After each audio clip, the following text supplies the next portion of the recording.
அண்மையிலே தலைமை தேர்தல் அலுவலரின் தலைமையில் அனைத்து கட்சிகளின் சார்பில் இது தொடர்பான கலந்தாய்வு கூட்டம் நடைபெற்றது. அந்த கூட்டத்தில் விடுதலை சிறுத்தைகள் கட்சியின் சார்பிலும் பங்கேற்றோம். எஸ்ஐஆர் கூடாது, அதை இங்கே நடைமுறைப்படுத்தக்கூடாது. உச்சநீதிமன்றத்திலே வழக்குகள் தொடுக்கப்பட்டுள்ளன. திமுக, விசிக ஆகிய கட்சிகள் தொடுத்த வழக்குகள் இன்னும் நிலுவையில் இருக்கின்றன.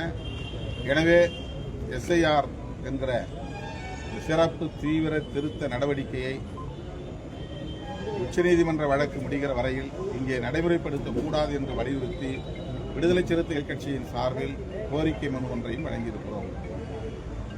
அங்கே பாஜக தரப்பில்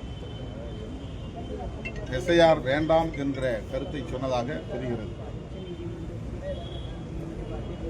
ஆனால் பீகாரிலே நடந்த தில்லுமுள்ளு அது பற்றி பேசுகிற போது அவ்வாறு நடக்கவில்லை என்று அதற்கு வக்காலத்து வாங்குகிறார்கள். திரு ராகுல் காந்தி அவர்கள் அதை ஆதாரங்களோடு அம்பலப்படுத்தி இருக்கிறார். தேர்தல் ஆணையம் பாஜகவின் கைப்பாவையாக மாறியிருக்கிறது. பாஜகவுக்கு எதிராக வாக்களிக்கக்கூடியவர்களை எல்லாம் வாக்காளர் பட்டியலிலிருந்து நீக்குவதற்கான ஒரு உத்தியாகத்தான் இந்த நடவடிக்கையை அவர்கள் பயன்படுத்துகிறார்கள். இது தமிழ்நாட்டுக்கு மட்டுமல்ல, ஒட்டுமொத்த தேசத்திற்கே ஆபத்தானது.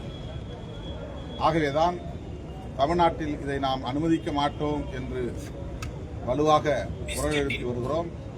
நவம்பர் 2ஆம் தேதி மாண்புமிகு முதலமைச்சர் அவர்களின் தலைமையில் இது தொடர்பான கலந்தாய்வு கூட்டமும் ஒருங்கிணைக்கப்பட்டுள்ளது. அதிமுக உள்ளிட்ட கட்சிகளும் இந்த நிலைப்பாட்டுக்கு இசைந்து இணங்கி ஒத்துழைக்கும் என்று நான் நம்புகிறேன். இது மிக மிக அவசியமான ஒன்று. எனவே பாஜக கையில் எடுத்திருக்கிற இந்த ஆபத்தான நடவடிக்கையை தமிழ்நாட்டில் ஒருபோதும் அனுமதிக்கக்கூடாது என்று அனைத்து கட்சியினருக்கும் விடுதலை சிறுத்தைகள் கட்சியின் சார்பில் வேண்டுகோள் விடுக்கிறேன்.